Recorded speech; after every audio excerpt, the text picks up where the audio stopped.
Hello friends, നമസ്കാരം. നമ്മുടെ Kerala T V സീരിയലിലേക്ക് എല്ലാവർക്കും സ്വാഗതം. നമ്മുടെ നന്ദ തിരിച്ചെത്തിക്കഴിഞ്ഞപ്പോഴേക്കും നന്ദ ഇങ്ങ് വരില്ല എന്നുള്ള ഒരു പ്രതീക്ഷയിലിരുന്ന പിങ്കി ആകെ തകർന്നുപോയി. പിങ്കിക്ക് സൈഡ് പിടിച്ചുകൊണ്ട് കുറേ സംസാരിച്ച അരുന്ധതിക്ക് നല്ല പണിയാണ് നന്ദയും അതുപോലെ മറ്റുള്ളവരും കൂടെ കൊടുത്തത്. ഗൗതം തൻ്റെ ഭാര്യയെ ചേർത്ത് പിടിച്ച് വല്യമ്മയെ തള്ളി നിർത്തി കഴിഞ്ഞപ്പോഴത്തേക്കും വല്യമ്മ അങ്ങ് തകർന്നു. ഞാനാണല്ലേ കുഴപ്പക്കാരി എന്നും പറഞ്ഞുകൊണ്ട് മുറിയിലേക്ക് പോയി. അങ്ങനെ മുറിയിൽ ചെന്ന് കഴിഞ്ഞപ്പോൾ സ്വന്തം മനസാക്ഷിയോട് തനിക്ക് കള്ളം പറയാനാവില്ലല്ലോ. അതുകൊണ്ട് ഉള്ളിലിരിക്കുന്ന കാര്യങ്ങളെല്ലാം സ്വന്തം മനസാക്ഷിയോട് ഈ പുള്ളിക്കാരി പറയുക. അങ്ങനെ പിങ്കിക്ക് ഒത്തിരി സ്വത്തുണ്ടല്ലോ, അപ്പോൾ ആ സ്വത്തെല്ലാം കൈയടക്കി വെക്കുക, അത് കൈമോശം വന്നു പോകാതിരിക്കുക, ഇതാണ് പുള്ളിക്കാരുടെ ലക്ഷ്യം. അതിനാണ് ഗൗതം എന്ന് പറയുന്ന പച്ചപ്ലാവില കാണിച്ച് ഈ പറയുന്ന പിങ്കിയെ അവിടെ പിടിച്ചു നിർത്താനായിട്ട് നോക്കുന്നത്. അതൊരു തറവാട്ടിൽ പിറന്ന സ്ത്രീക്ക് ചേർന്നതാണോ എന്ന് സ്വന്തം മനസാക്ഷി ചോദിച്ചപ്പം അതൊന്നും തൻ്റെ ചിന്തയിലേ ഇല്ലെന്നുള്ള കാര്യമാണ് പുള്ളിക്കാരി അങ്ങ് പറഞ്ഞത്. തൻ്റെ മുന്നിൽ കാണുന്നത് എന്തോ ശരി, അത് അങ്ങ് ചെയ്യുന്നു എന്നുള്ളതല്ലാതെ അതിന് മറ്റ് വശങ്ങളുണ്ടോ എന്നൊന്നും ചിന്തിക്കേണ്ട ആവശ്യം തനിക്കില്ല എന്ന് പുള്ളിക്കാരി അങ്ങ് പറഞ്ഞു. അപ്പോൾ ഇവർ തമ്മിൽ ഈ ഒരു കാര്യമൊക്കെ പറഞ്ഞു കഴിഞ്ഞപ്പോഴത്തേക്കും മനസാക്ഷി കുറേ കാര്യങ്ങളൊക്കെ ഈ പുള്ളിക്കാരിക്ക് ഉപദേശിച്ചു കൊടുത്തു. അങ്ങനെ ആ ഉപദേശങ്ങളും കാര്യങ്ങളും ആയി കഴിഞ്ഞപ്പം ഈ മനസാക്ഷി അങ്ങ് പോയി. പിന്നെയും പുള്ളിക്കാരി അവിടെ ഇരുന്ന് ഇങ്ങനെ ആലോചനയും കാര്യങ്ങളായിട്ട് ഇരിക്കുക. അങ്ങനെ ആലോചിക്കുന്ന സമയത്ത് നന്ദയോട് അപ്പോഴും പകയും വിദ്വേഷവും ഉള്ളിൽ ഒളിപ്പിച്ചുകൊണ്ട് അങ്ങനെ ഇത് നന്ദയോട് കാണിക്കാനാണ് പുള്ളിക്കാരി തയ്യാറെടുക്കുന്നത്. വേറൊന്നുമല്ല, നന്ദയ്ക്ക് MBBS റാങ്ക് കിട്ടിയപ്പോൾ ഇനി നന്ദ പഠിക്കാൻ പോകും. നന്ദ പഠിക്കാൻ പോയാൽ പൈസ നഷ്ടമാണ്, അതും ഗൗതത്തിൻ്റെ കയ്യിൽ നിന്ന് പോകും. അതുമാത്രമല്ല, അവളെങ്ങാനും പഠിച്ച് ഡോക്ടറായിട്ട് വന്നിട്ടുണ്ടെങ്കിൽ പിങ്കിയേക്കാളും ഒരുപാട് മേലെയാകും. മാത്രമല്ല, ആ വീട്ടിൽ അവൾക്ക് അവളുടേതായ ഒരു സ്ഥാനം, അവളുടേതായ ഒരു പവർ ഉണ്ടാകും. വലിഞ്ഞു കയറി വന്നവൾക്ക് അങ്ങനെ ഒരു സ്ഥാനവും പവറും വേണ്ട. അതുപോലെ ഗൗതത്തിൻ്റെ പൈസ അവൾക്ക് വേണ്ടി ചിലവാക്കണ്ട. ഇതൊക്കെ അവിടെ ഇരുന്ന് ചിന്തിച്ച് പുള്ളിക്കാരി അങ്ങൊരു തീരുമാനം എടുത്തു, നന്ദയെ പഠിക്കാൻ വിടണ്ട എന്ന്. റാങ്ക് മേടിച്ചു എന്ന് കരുതി പഠിക്കാൻ പോകണമെന്ന് യാതൊരു നിർബന്ധവുമില്ല, എവിടെ എഴുതി വെച്ചിട്ടില്ല എന്നൊക്കെയാണ് പുള്ളിക്കാരുടെ ന്യായം. പുള്ളിക്കാരി അതെല്ലാം അവരോടും പറയാൻ തന്നെ തീരുമാനിച്ചു. ഇതേ സമയത്ത് നമ്മുടെ പിങ്കി റൂമിൽ ചെന്ന് ഇങ്ങനെ ആകെ നിരാശപ്പെട്ടിരിക്കുകയാണ്. അപ്പോൾ തൻ്റെ സ്വപ്നങ്ങളെല്ലാം വീണ്ടും ഇല്ലാതായി പോകുമോ, തൻ്റെ ജീവിതത്തിൽ തനിക്കിനി ഒരിക്കലും ഗൗതത്തെ കിട്ടില്ലേ എന്നൊക്കെയുള്ള ചിന്തകളും കാര്യങ്ങളുമായിട്ട് പാവം പിങ്കി ഇങ്ങനെ ശ്വാസം മുട്ടിയ റൂമിലിരിക്കുന്നു. ഒരുപാട് ചോദ്യങ്ങൾ ഒരുപാട് പേരോട്, അത് നന്ദയോട്, ഗൗതത്തിനോട്, ലക്ഷ്മി അമ്മയോട്, അങ്ങനെ ഒരുപാട് പേരോട് ചോദിക്കാനുണ്ട്. പക്ഷെ ആരോട് ചോദിക്കാനും പറ്റാത്തൊരവസ്ഥ, വിങ്ങി പൊട്ടുന്ന ഒരവസ്ഥയിൽ പിങ്കി ഇങ്ങനെ റൂമിലിരിക്കുന്നു. ഇതേ സമയത്ത് മുറിയിലെത്തിയ നമ്മുടെ നന്ദയോട് ഗൗതം ഇങ്ങനെ സംസാരിക്കുന്നപ്പോൾ നന്ദയോട് താൻ ചെയ്തത് 100 വട്ടം തെറ്റാണെന്നുള്ള കാര്യം പറഞ്ഞു. അപ്പോൾ ഞാൻ ചെയ്തത് എങ്ങനെയാണ് തെറ്റാകുന്നത് സാർ എന്ന് പറയാം, എനിക്ക് പറയാനുള്ള കാര്യങ്ങളൊക്കെ ഞാൻ പറഞ്ഞതല്ലേ എന്ന് ചോദിച്ചപ്പോൾ തനിക്ക് അങ്ങനെ പോകണമെങ്കിൽ തനിക്ക് ഒരു വാക്ക് എന്നോട് പറഞ്ഞുകൂടായിരുന്നോ, എന്നെ താനെന്താ ഓർത്തില്ലേ, ഞാൻ തനിക്ക് ആരുമല്ലേ എന്നൊക്കെയുള്ള രീതിയിൽ ഗൗതം ഇങ്ങനെ എന്നിട്ട് ഒരു സ്നേഹത്തിൻ്റെ ഭാഷയിൽ നന്ദയോട് സംസാരിക്കുന്നു. ഞാനെന്തിനാ സാറിനെ ഓർക്കുന്നത്, പിങ്കി തിരിച്ചു വരേണ്ടത് സാറിൻ്റെയും കൂടെ ആവശ്യമായിരുന്നില്ലേ എന്ന് ചോദിച്ചപ്പം എന്ന് നിന്നോട് ആരാ പറഞ്ഞതെന്ന് ചോദിച്ചു. ഞാൻ പിങ്കി തിരിച്ചു വരണമെന്ന് ആഗ്രഹിച്ചത് അവളെ എൻ്റെ ജീവിതത്തിലേക്ക് ക്ഷണിക്കാൻ വേണ്ടിയിട്ടല്ല, അവൾ എൻ്റെ അനുജത്തിയാണ്, എൻ്റെ അനിയൻ്റെ ഭാര്യയാണ്. ആ സ്ഥാനവും ആ ബഹുമാനവും ഞാൻ പിങ്കിക്ക് കൊടുക്കുന്നുണ്ട്. അതുമാത്രമല്ല, ഈ വീട്ടിലെല്ലാവരും വിഷമിച്ചിരുന്നപ്പോൾ അവൾ ഈ വീട്ടിലേക്ക് വരണമെന്നുള്ള ഒരാവശ്യമുള്ളതായി എനിക്ക് തോന്നി. അതുകൊണ്ടാണ് ഞാൻ പിങ്കിയെ വിളിക്കാനായിട്ട് പോയതെന്ന് പറഞ്ഞു. അത്രയും ഞാനും വിചാരിച്ചുള്ളൂ. പക്ഷേ സാറിൻ്റെ മനസ്സിൽ പിങ്കി ഇല്ലാത്തതിൻ്റെ ആ ഒരു സങ്കടം അത് മാറ്റണമെന്ന് മാത്രമേ ഞാൻ ആഗ്രഹിച്ചുള്ളൂ എന്നുള്ള കാര്യമൊക്കെ നമ്മുടെ നന്ദ എങ്ങനെ പറയാം. അപ്പോൾ ഇവരിങ്ങനെ സംസാരിച്ചുകൊണ്ടിരിക്കുന്നു. ഇനി മേലിൽ എന്നെ ഉപേക്ഷിച്ച് ഇവിടെ നിന്ന് പോകരുത് എന്നൊക്കെ പറഞ്ഞുകൊണ്ട് നന്ദയോട് നമ്മുടെ ഗൗതം ഇങ്ങനെ പറയുന്നു. അപ്പോൾ ഗൗതത്തിൻ്റെ ഉള്ളിലെ സ്നേഹം, വാത്സല്യം, കരുതൽ, പ്രണയം ഇതെല്ലാം അറിയാതെ ഇങ്ങനെ നന്ദയിലേക്ക് ഒഴുകി ഇറങ്ങുകയാണ് കേട്ടോ. അപ്പോൾ ഈ ഒരു വലിയൊരു സ്ഥാനം നമ്മുടെ നന്ദയ്ക്ക് കിട്ടിയത് അപ്പോഴും നന്ദ അറിഞ്ഞിട്ടില്ല. ഈ ഒരു അവസ്ഥയിൽ നീ ആയതോടുകൂടി എനിക്ക് നിന്നോട് ആരാധനയാണെന്നൊക്കെ പറഞ്ഞു. ഏതവസ്ഥയിലായത് പിന്നെ നീ അറിഞ്ഞില്ലേ? അപ്പോൾ ഒന്നും ഞാൻ എന്തറിയാനാ, സാർ എന്താ പറഞ്ഞു വരുന്നതെന്ന് ചോദിച്ചു. നിൻ്റെ അച്ഛൻ്റെ ആഗ്രഹം പോലെ, നിൻ്റെ സ്വപ്നം പോലെ എല്ലാം നടക്കാൻ പോവുകയാണെന്ന് പറഞ്ഞു. എന്താ സാർ ഈ പറയുന്നതെന്ന് ചോദിച്ചപ്പം എൻട്രൻസ് പരീക്ഷയിൽ നിനക്ക് 7th റാങ്ക് ഉണ്ടെന്ന് പറഞ്ഞപ്പോഴേക്കും നമ്മുടെ നന്ദ ഞെട്ടിപ്പോയിട്ടോ. നന്ദ വേഗം വന്ന് ഗൗതത്തെ കെട്ടി അങ്ങ് പിടിച്ചു. ഗൗതം പോലും പ്രതീക്ഷിക്കാത്തൊരു അറ്റംപ്റ്റ് ആയിരുന്നു അത്. എന്തായാലും ഓടി വന്ന് കെട്ടി അങ്ങ് പിടിച്ചു കഴിഞ്ഞപ്പോഴേക്കും നമ്മുടെ ഗൗതവും തിരിച്ച് അതുപോലെ തന്നെ ചേർത്ത് പിടിക്കുക. അങ്ങനെ ഈ പിങ്കി എന്തോ കാര്യം ചോദിക്കാനായിട്ട് വരുന്ന വരവിനാണ് ഇവർ രണ്ടുപേരും കൂടെ കെട്ടിപ്പിടിച്ച് നിൽക്കുന്നത് കണ്ടത്. ഇത് കണ്ടപ്പോഴത്തേക്കും പിങ്കിയുടെ ബാക്കി ഗ്യാസും കൂടി അങ്ങ് പോയി.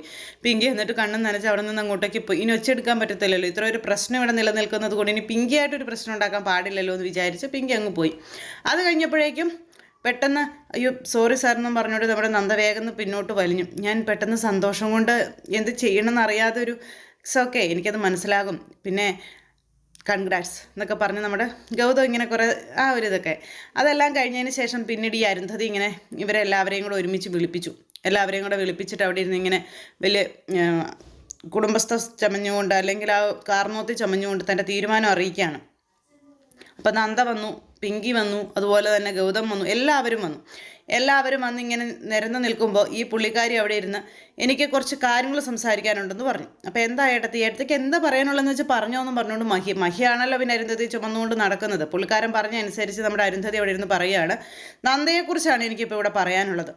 നന്ദയ്ക്ക് റാങ്ക് കിട്ടി എന്നുള്ളതൊക്കെ ശരി തന്നെയാണ്, പക്ഷെ റാങ്ക് കിട്ടി എന്നുള്ളൊരു കാരണം കൊണ്ട് പഠിക്കാൻ പോകണമെന്ന് യാതൊരു നിയമവും ഇല്ല. ഈ തറവാട്ടിലെ ഒരു പെൺകുട്ടികളും വിവാഹം കഴിഞ്ഞ് പഠിക്കാൻ പോയിട്ടില്ല. അതുകൊണ്ട് തന്നെ വിവാഹത്തിന് മുൻപ് പഠിച്ചിട്ട് വരുന്ന പെൺകുട്ടികളുടെ വിദ്യാഭ്യാസവും കാര്യങ്ങളും ഒക്കെ മതി. ഇവിടെ വന്ന് വിവാഹം കഴിഞ്ഞ് ഇവിടുത്തെ മരുമകളായതിനു ശേഷം ഒരു പഠിത്തമോ കാര്യങ്ങളോ ഒക്കെ ആയിട്ട് ആരും മുന്നോട്ട് പോകണ്ടെന്ന് പറഞ്ഞു.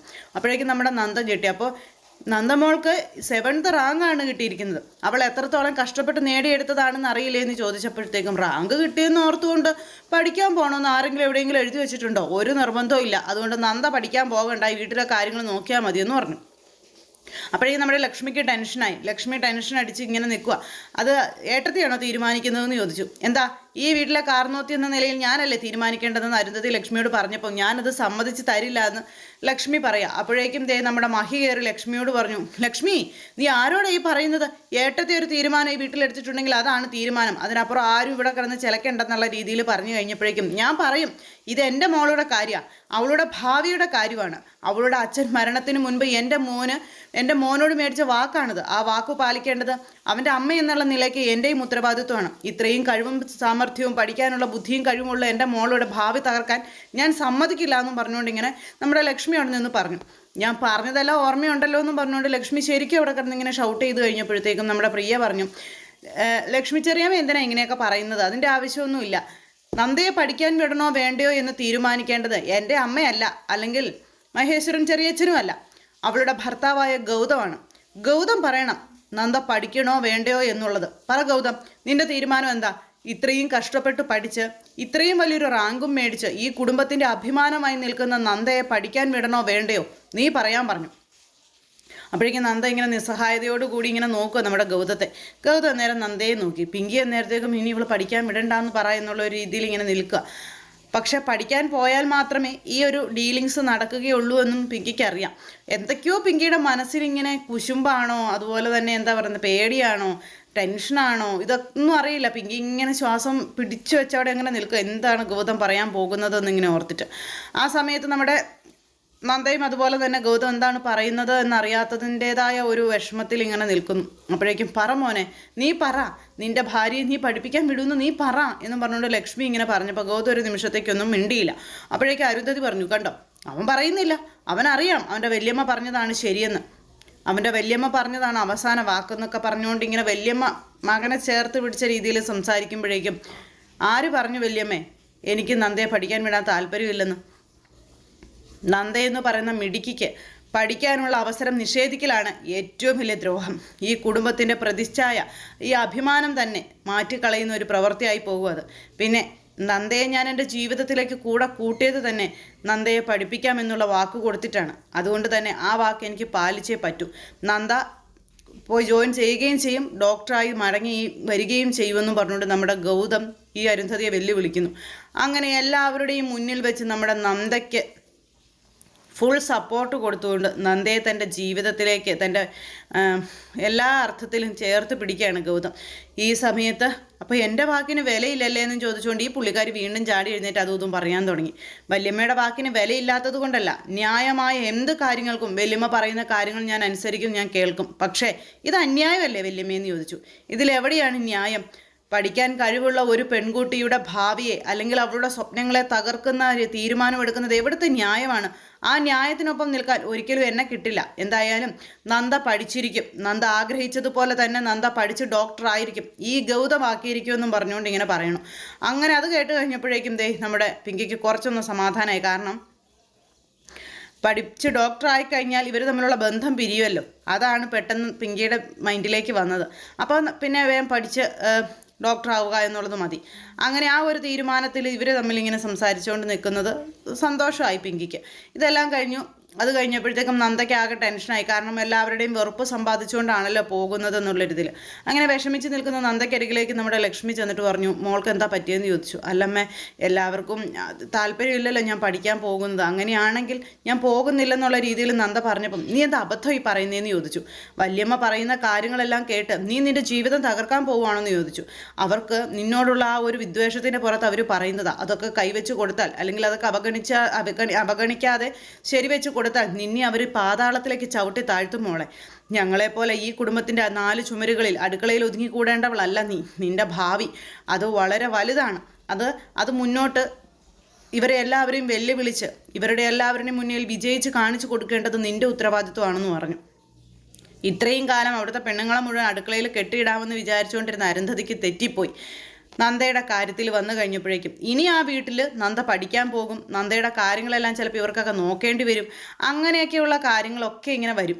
അപ്പോൾ രസകരമായ രീതിയിലാണ് കാര്യങ്ങളെല്ലാം മുന്നോട്ട് പോകുന്നത്. അങ്ങനെ അരുന്ധതിയുടെ മുന്നിലൂടെ തൻ്റെ ഭാര്യയെ ചേർത്ത് പിടിച്ച് ആദ്യ ദിവസം തന്നെ അഡ്മിഷൻ എടുക്കാനായിട്ട് നമ്മുടെ ഗൗതം പോകുന്നു. ഇത് കണ്ട് ചങ്കു തകർന്ന് അരുന്ധതി അങ്ങനെ അവിടെ നിൽക്കുക. കൂട്ടിന് നമ്മുടെ പ്രിയയുണ്ട്, കട്ട സപ്പോർട്ടായിട്ട് ലക്ഷ്മിക്കും അതുപോലെ നന്ദയ്ക്കും അതുപോലെ ഗൗതത്തിനും. അങ്ങനെ ഇവരെല്ലാവരും കൂടെ ചേർന്ന് ഗൗതത്തെയും നന്ദയെയും അവിടെ നിന്ന് അഡ്മിഷൻ്റെ മറ്റു കാര്യങ്ങൾക്കൊക്കെ ആയിട്ട് പറഞ്ഞു വിടുന്നു. അങ്ങനെ എല്ലാവരോടും യാത്ര ചോദിക്കുന്ന സമയത്ത് ആർക്കും ഒരു മീച്ചമില്ല. എല്ലാവരും എന്നും പറഞ്ഞുകൊണ്ട് ഇങ്ങനെ നിൽക്കുമ്പോൾ മീച്ചമില്ലാത്തവരുടെ ആരുടെയും അനുഗ്രഹം തനിക്ക് വേണ്ട എന്നുള്ള ഇതിൽ ഗൗതം ഇങ്ങനെ പറഞ്ഞു. ആരോടും ഇനി കൂടുതൽ യാത്ര പറയാനൊന്നും നിൽക്കണ്ട, ഇറങ്ങാൻ നോക്കാൻ പറഞ്ഞുകൊണ്ട് ഗൗതത്തിന് അറിയാം അനുഗ്രഹം മേടിക്കാൻ ചെന്നാൽ അല്ലെങ്കിൽ യാത്ര പറയാൻ ചെന്നാൽ ഇവരുടെയൊക്കെ പ്രതികരണം എന്തായിരിക്കും. അതുകൊണ്ട് ഇനിയിപ്പോൾ ആരുടെയും അനുഗ്രഹത്തിൻ്റെ ഒന്നും ആവശ്യമില്ല, വാ ഇറങ്ങാമെന്നും പറഞ്ഞുകൊണ്ട് ഗൗതം നന്ദയുടെ കയ്യും പിടിച്ചിങ്ങനെ പോകുന്നു. അങ്ങനെ പിങ്കിയെയും അരുന്ധതിയെയും തകർത്തുകൊണ്ട് നന്ദയെ എല്ലാ അർത്ഥത്തിലും ഭാര്യയായി ചേർത്ത് പിടിച്ച് അഡ്മിഷൻ എടുക്കാനായിട്ട് നമ്മുടെ ഗൗതം പോകുന്നു. അപ്പോൾ അങ്ങനെയുള്ള ഒരു കിടുക്കാച്ചി എപ്പിസോഡും ഒക്കെ ആയിട്ടാണ് അടുത്ത ആഴ്ചത്തെ നമ്മുടെ കഥ വരുന്നത്. ആരും തന്നെ മിസ് ചെയ്ത് കളയരുത്, എല്ലാവരും കാണണം. എല്ലാവരുടെയും സപ്പോർട്ടിനും സ്നേഹത്തിനും ഒത്തിരി നന്ദി അറിയിക്കുന്നു. സൂപ്പർ ഹിറ്റ് കഥയുമായി കാണുന്നത് വരെ എല്ലാവർക്കും നന്ദി. See again, take care, bye by.